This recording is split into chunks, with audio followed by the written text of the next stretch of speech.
Friends, welcome to our classroom. अब हम अपना सीक्वेंस एंड सीरीज का नेक्स्ट चैप्टर स्टार्ट कर रहे हैं, which is the chapter 4। Chapter का नाम है इनफाइनाइट सीरीज कंटिन्यूड। मतलब कि जो सीरीज थी ना हमारी, उसी को ही हमने आगे कंटिन्यू करना है, लेकिन चैप्टर का नाम थोड़ा डिफरेंट कर दिया। देखो डिफरेंट क्यों किया है कि जो हमारा फर्स्ट चैप्टर था ना सीरीज का, मतलब कि थर्ड चैप्टर, उसमें क्या था, उसने सिर्फ सीरीज की इंट्रोडक्शन दी है और ये बताया है कि हम उसको कन्वर्जेंट, डाइवर्जेंट या ऑसिलेटरी कैसे दिखाते हैं। ठीक है, अगर आपने वो वीडियो नहीं देखी है तो पहले आप उसको जाके देख लेना, तभी ये समझ में आएगा। ठीक है, तो पहले वो देख लेना आप जाकर।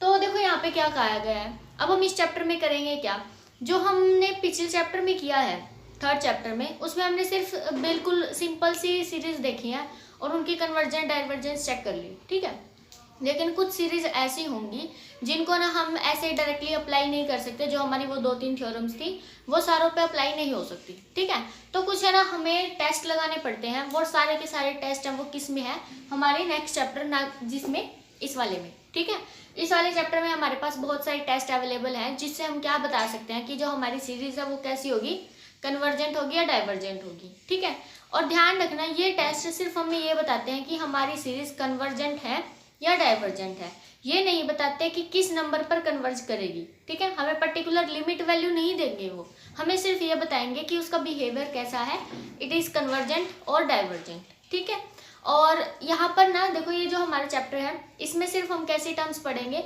पॉजिटिव टर्म्स पढ़नी है हमने सीरीज की। जो हमारी पॉजिटिव नेगेटिव जिसमें आएंगी वो हमारे अगले चैप्टर्स आएंगे। ठीक है, तो आप इस वीडियो के प्लेलिस्ट में लगातार बनते रहिए। ठीक है, तो आपको पूरा, अगर आप प्लेलिस्ट देख लोगे ना, धीरे धीरे हमारी जो लगातार वीडियो आएंगी तो आपको पूरा चैप्टर क्लियर हो जाएगा। ठीक है, 1 बाय हम सारे टेस्ट करेंगे, डोंट वरी। तो आपको समझ में आ जाएगा, हाँ भाई मेरे को किसी भी टाइप की सीरीज दे दे तो हम कैसे उसको बताएंगे कि वो कन्वर्जेंट है या डाइवर्जेंट है। नेट के पॉइंट ऑफ व्यू से भी बहुत ज़्यादा इंपॉर्टेंट है और आपके सिलेबस ग्रेजुएशन में भी इंपॉर्टेंट है। ठीक है, क्योंकि पूरी एक यूनिट बनेगी ना इस चैप्टर से, तो अच्छे से समझ लेना। तो देखो स्टार्ट करते हैं। सबसे पहले हमारे पास 2 टेस्ट हैं, जैसे कि मैंने लिख रखा है, डीएलएम्बर्ट रेशियो टेस्ट और कोचे-ग्रुप टेस्ट। ये दोनों ना सेम ही है। हमें क्या करना है, जैसे कि अगर आपको पता भी हो, हमने पावर सीरीज पढ़ी थी। पावर सीरीज में हमारे पास क्या होती है, रेडियस ऑफ कन्वर्जेंस। तो हम रेडियस ऑफ कन्वर्जेंस कैसे फाइंड आउट करते थे, 1/r is equal to an plus 1/an, और ऐसे भी है ना। इनकी हम क्या करते थे, दोनों की limit n tends to infinity लगाते थे। वो किसकी वैल्यू आती थी, हमारे पास 1/r की वैल्यू आती थी। तो आपको ना यहाँ से ये दोनों टर्म्स याद रखनी है एज इट इज। ठीक है, तो यहाँ पर तो हमने लेनी है, देखो डीएलएम्बर्ट रेशियो टेस्ट में हम क्या करेंगे, an प्लस 1/an को चेक करेंगे, और इसमें कोचे रूट टेस्ट है, देखो नाम से ही रूट टेस्ट आ गया, तो सीधी सी बात है ये वाला लगाना हमने। ठीक है, यहाँ पर आएगा हमारे पास an और raise to the power 1/n। अब देखो हमने क्या करना है, limit n tends to infinity लगा के देखना है। फिर हम ये देखेंगे कि इनकी जो वैल्यू है लिमिट लगाने के बाद वो क्या आ रही है। सपोज करो मैंने लिमिट लगाई और एन टेंस टू इन्फिनिटी पर वो एल आ गई। ठीक है, और इसी तरह इसमें देखो limit n tends to infinity पर सपोज करो हमारी लिमिट एल आ गई। तो अब ना ये जो लिमिट आई है इस पर हमारा आंसर डिपेंड करेगा, वो बताएगा हमें कि वो कन्वर्जेंट है या डाइवर्जेंट है।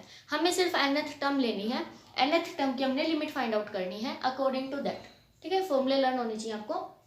तो देखो हमने इसकी लिमिट देखनी है। अब देखो l की वैल्यू अगर हमारी ग्रेटर देन 1, l की वैल्यू लेस देन 1 और l की वैल्यू इज इक्वल टू 1, ये 30 डिस्कस करना है हमने हमेशा। ठीक है, 3 केस आएंगे, इनको ही देखना हमने कैसे आएंगे। तो अगर हमारी l की वैल्यू लेस देन 1 है तो ऑलवेज कैसी होगी, कन्वर्जेंट। l की वैल्यू ग्रेटर देन 1 है तो डाइवर्जेंट, और अगर इज इक्वल टू 1 आ गई तो हमारा हो जाएगा टेस्ट फेल। ठीक है, इसका मतलब क्या है कि अगर हमारे पास जो भी हमने लिमिट निकाल ली है उसको ना आप ये देख लो कि वो 1 से छोटी है या बड़ी है, तो हम बता देंगे हाँ भाई कन्वर्जेंट आई है या फिर डाइवर्जेंट आई है। लेकिन अगर इज इक्वल टू 1 आ गई तो हमारा टेस्ट फेल हो गया। टेस्ट फेल होने का मतलब ये है कि इस टेस्ट ने यहाँ पर काम करना बंद कर दिया। अब ये नहीं बता पा रहा कि ये कन्वर्जेंट है, डाइवर्जेंट है या कैसी है। ठीक है, तो इससे ना यहाँ पर आकर हम कुछ नहीं बता सकते कि कन्वर्जेंट आई है या डाइवर्जेंट आई है। इसी तरह सेम इसकी ही, क्योंकि मैंने बताया देखो इसमें और इसमें सेम ही आंसर आना है, क्योंकि पावर ऑफ जो हमने पावर सीरीज पढ़ी थी उसकी रेडियस ऑफ कन्वर्जेंस चाहे आप ये इससे निकालो चाहे इससे निकालो, आंसर सेम आ रहा था। तो अब हमने क्या करना है, इसी तरह जो हमारी यहाँ पर l की वैल्यू आई है, l की वैल्यू ग्रेटर देन 1, l की वैल्यू लेस देन 1 और l की वैल्यू इज इक्वल टू 1, तो सेम ही आएगा। यहाँ पर कन्वर्जेंट, यहाँ पर डाइवर्जेंट और यहाँ पर हमारी टेस्ट फेल। ठीक है, इतनी बात क्लियर होगी। अब ना देखो, जहां पर भी आप डीएलएम्बर्ट रेशो टेस्ट पढ़ोगे ना, वहां पर आपको ना हमेशा क्या देखने को मिलेगा, ये टर्म नहीं मिलेगी, ये टर्म देगा वो। ठीक है, हमने ना क्या करना है, an बाई an प्लस 1 की लिमिट फाइंड आउट करनी है, ना कि an प्लस 1 बाई an की। ऐसा वो क्यों करता है, क्योंकि इसके बाद देखो जो हमें पता है कि टेस्ट फेल भी हो सकता है, तो मैंने बताया उसके बाद जो भी हमारे टेस्ट आएंगे ना, जो हम नेक्स्ट वीडियो में पढ़ेंगे, वही काम करेंगे इसके लिए। तो जो नेक्स्ट हमारे टेस्ट आएंगे उनके अंदर जो टर्म यूज होगी वो an plus 1 by an use नहीं होगी, an by an plus 1 use होगी। इसलिए ताकि आपकी कंटिन्यूएशन बनी रहे क्वेश्चन के अंदर, तो हमने ना ये वाला यूज करना है। ठीक है, an by an plus 1 he use करना है, ताकि आपको ना आगे जो फॉर्मूले आएंगे उनमें आप डायरेक्टली वैल्यू पुट कर सको। तो यहाँ पर ना अब हमने क्या करना है, an बाई an प्लस 1 की लिमिट फाइंड आउट करनी है। आपको पता है कि सिर्फ रेसिप्रोकल हो जाएगा। रेसिप्रोकल होते ही अगर जो हमारी लिमिट है, सपोज करो यहाँ पर एल डैश आएगी, तो एल डैश की वैल्यू अगर हमारी, देखो रेसिप्रोकल हो जाएगा ना, अब यहाँ पर ग्रेटर देन 1, अगर ये लेस देन 1 हो गई तो डाइवर्जेंट, और एल डैश की वैल्यू ग्रेटर देन 1 हो गई तो कन्वर्जेंट, और अगर एल इज इक्वल टू 1 आ गया तो टेस्ट फेल। क्लियर हो गई बात। तो ऐसे करना हमने, आपको ना ये वाली चीज याद रखनी है, ये वाले। वैसे अगर आपको एट ए टाइम ये याद रह गया तो आप वैसे भी इसको तो कर ही सकते हो, लेकिन आपको ना यही याद रखना है कि एल की वैल्यू अगर हमारी जो भी लिमिट आ रही है, अगर उसकी वैल्यू हमारी ग्रेटर देन 1 है तो कन्वर्जेंट, लेस देन 1 है तो डाइवर्जेंट। ठीक है, सिर्फ आप ये याद रख लो, ये वाली चीज, क्योंकि ना सिर्फ एक कोची रूट टेस्ट ही ऐसा है जिसमें लिमिट की वैल्यू अगर लेस देन 1 आ रही है तो कन्वर्जेंट, ग्रेटर देन 1 आ रही है तो डाइवर्जेंट। अदरवाइज हमारे इस टेस्ट को छोड़कर जितने भी टेस्ट आएंगे उन सभी में जो हमारी लिमिट आएगी वो इस वाली कंडीशन को ही फॉलो करेगी। अगर हमारी जो भी लिमिट हम अगले वाले टेस्टों में भी लगाएंगे, उनमें अगर हमारी लिमिट की वैल्यू ग्रेटर देन 1 आ रही है तो कन्वर्जेंट, लेस देन 1 आ रही है तो डाइवर्जेंट। क्लियर। ठीक है, तो आप ये अच्छे से याद कर लेना। अब देखो क्वेश्चन करते हैं ताकि आपको थोड़ा सा पता चल जाए हाँ मेरे को अप्लाई कैसे करना है। देखो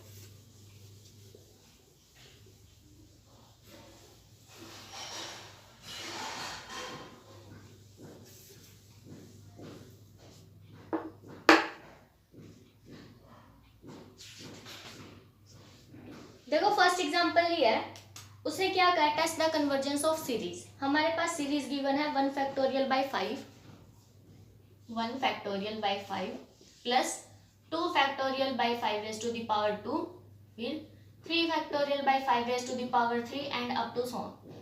ठीक है, हमें क्या करना है, nth टर्म फाइंड आउट करनी है। nth टर्म क्या आएगी इसकी, n factorial by 5 raise to the power n। सभी को दिख रहा है ना, ऊपर देखो फैक्टोरियल चल रहा है, नीचे 5 raise to the power increase हो रही है, तो ये हमारा an आ गया। तो an प्लस 1 देखो क्या आएगा, n प्लस 1 फैक्टोरियल और divide 5 raise to the power n plus 1, है ना। अब इनको डिवाइड कर दो, an बाई an प्लस 1 कर दो divide, n factorial by 5 raise to the power n और into 5 raise to the power n plus 1 by n plus 1 factorial. ठीक है, आपको पता है इससे इसको कैंसिल करोगे, ऊपर तो 5 बच गया और नीचे क्या बचेगा, देखो फैक्टोरियल को मैं ओपन ही करके दिखा देती हूँ, 5 बच गया यहाँ पर, तो और नीचे है n प्लस 1 और इंटू n फैक्टोरियल, ऐसे ओपन कर सकते हैं। अब इससे ये भी कैंसिल हो गया, तो हमारे पास वैल्यू आ गई 5 बाई n प्लस 1। ठीक है, अब हमने क्या करना है, limit n tends to infinity लगानी है। Limit n tends to infinity करोगे 0 आंसर आ जाएगा, है ना। वैसे यहाँ पर लिख के फिर उसके बाद हम कर देंगे limit n tends to infinity an by an plus 1। ठीक है, इसकी वैल्यू 0 है विच इज लेस देन 1।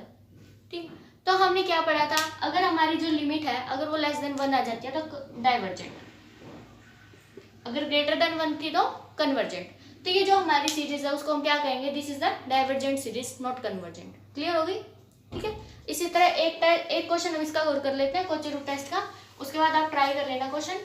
किसी भी क्वेश्चन में डाउट हो फिर आप मेरे को बता देना। देखो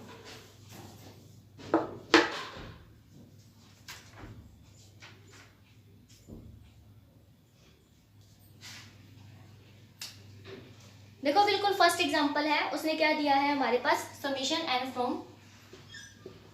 2 to infinity 1 by logarithm and logarithm of n और raise to the power n, यही है, हाँ यही है। ठीक है, तो हमें क्या करना है, इसको चेक करना है। अब ध्यान से देखना, मैंने क्या कहा था, अगर पूरी टर्म की कुछ पावर दे रखी होगी ना तो हम कोची रूट टेस्ट आसानी से लगा सकते हैं। क्योंकि हमें क्या करना होता है, ये an दे दी है ना, ये वाली टर्म हमारी क्या है an। अब हमें क्या करना है, an raise to the power 1/n, 1/n करेंगे तो n से n कैंसिल नहीं हो जाएगा, ठीक है।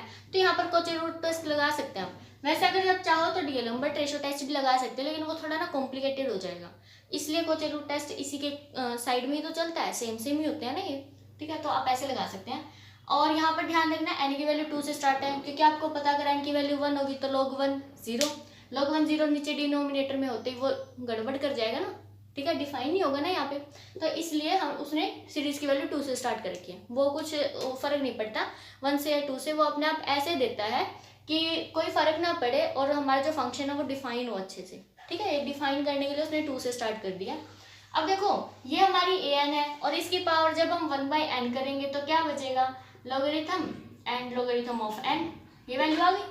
अब आप क्या करो, limit n tends to infinity कर दो, है ना।